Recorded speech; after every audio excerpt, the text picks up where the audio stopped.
Assalamualaikum guys, welcome back to our channel quick research reviews. अगर आप computer science या data science के students हैं और अपने फाइनल ईयर प्रोजेक्ट या थीसिस या रिसर्च के लिए कोई सॉलिड टॉपिक ढूंढ रहे हैं तो आज की वीडियो आपके लिए जैकपॉट साबित होने वाली है। आज हम बात करने जा रहे हैं नेचुरल लैंग्वेज प्रोसेसिंग के बारे में। एनएलपी इस वक्त एआई की सबसे हॉट और फास्टेस्ट ग्रोइंग फील्ड है। इस वीडियो में हमने सिर्फ एनएलपी का बेसिक्स को समझेंगे, बल्कि इसके major research areas, upcoming trends, challenges और कुछ टॉप क्लास थीसिस आइडियाज़ भी डिस्कस करेंगे जो आपको 2026 और इससे आगे बहुत काम आएंगे। तो वीडियो को एंड तक ज़रूर देखिएगा। चलिए शुरू करते हैं। शुरू करने से पहले अगर आपको वीडियो अच्छी लगे तो इसे लाइक शेयर कमेंट ज़रूर कीजिए और हमारे चैनल को सब्सक्राइब कर लीजिए। Let's start. सबसे पहले बात करते हैं कि एनएलपी आखिर है क्या।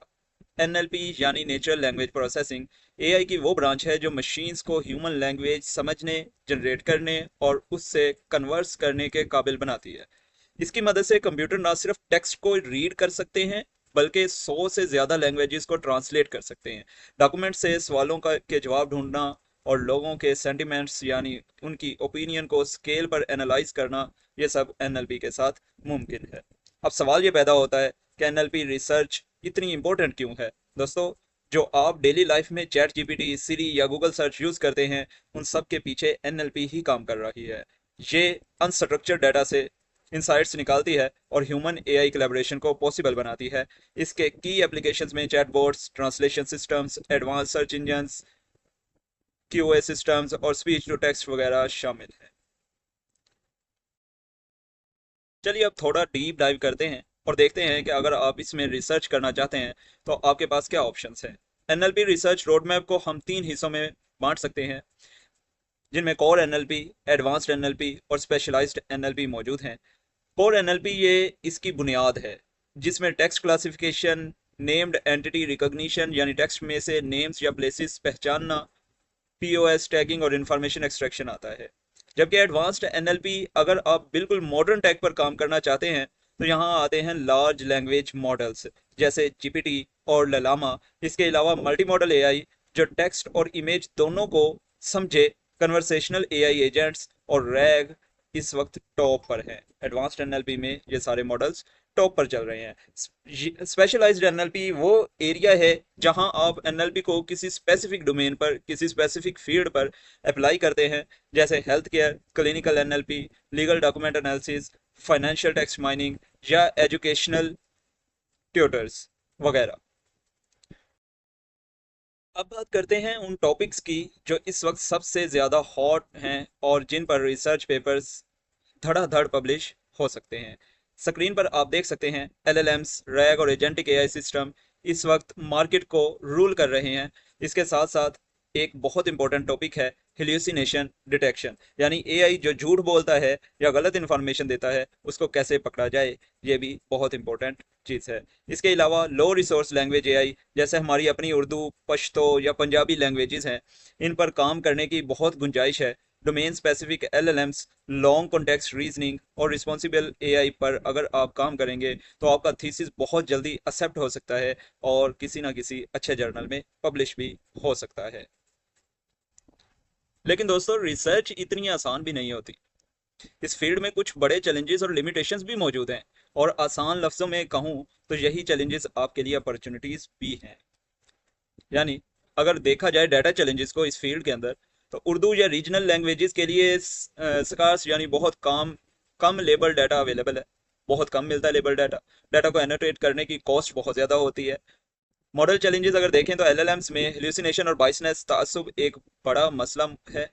उनकी एक्सप्लेनेबिलिटी कम होती है, यानी मॉडल ने ये जवाब क्यों दिया ये समझना मुश्किल तरीन होता है। अगर बात करें रिसोर्स चैलेंजेस की, बड़े मॉडल्स को ट्रेन करने के लिए मैसिव कंप्यूटिंग पावर चाहिए होती है और जीपीयू टीपीयू चाहिए होते हैं, जो अकेडमिया यानी यूनिवर्सिटीज़ के पास आमतौर पर नहीं पाए जाते और आमतौर पर हमारे सिस्टम्स में भी मौजूद नहीं होते। इसी तरह हम बात करें एथिकल चैलेंजेस की, तो प्राइवेसी कंसर्न्स इसमें आते हैं, फेक न्यूज़ हो सकती हैं और मिस इन्फॉर्मेशन जनरेट होने के खतरात भी इस फील्ड के लिए बहुत बड़े चैलेंजेस हैं।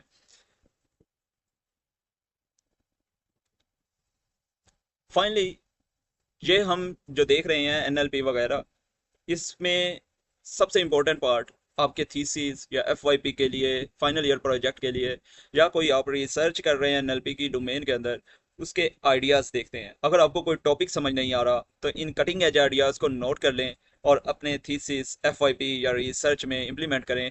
इंशाल्लाह बहुत आसानी होगी। Urdu Arabic hate speech detection. Social media पर लोग बहुत हेट स्पीच यूज़ करते हैं। उनको एनएलपी के ज़रिए ऑटो डिटेक्ट करना एक बेहतरीन प्रोजेक्ट हो सकता है, एक बेहतरीन रिसर्च आइडिया हो सकता है। RAG based medical QA chatbot बनाना, एक ऐसा चैटबोर्ड जो सही मेडिकल डॉक्यूमेंट से रीड करके एक्यूरेट जवाब दे और हेल्यूसिनेट ना करे, यह बनाना बहुत इफेक्टिव साबित हो सकता है। Detecting AI generated academic text, ये पहचानना कि कोई असाइनमेंट या रिसर्च पेपर किसी ह्यूमन ने लिखा है या चैट जीपीटी ने लिखा है या किसी एलएलएम टूल ने लिखा है। तो ये एक आज के दौरे हाजिर में ये इसकी बहुत ज़रूरत है। लो रिसोर्स पश्तो एनईआर सिस्टम आप बना सकते हो।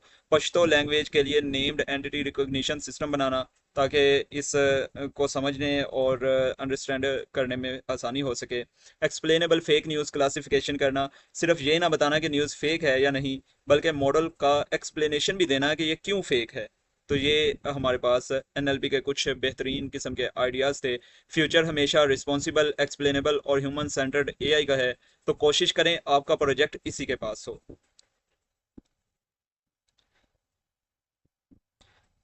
तो दोस्तों, ये था एनएलपी रिसर्च का कंप्लीट ओवरव्यू।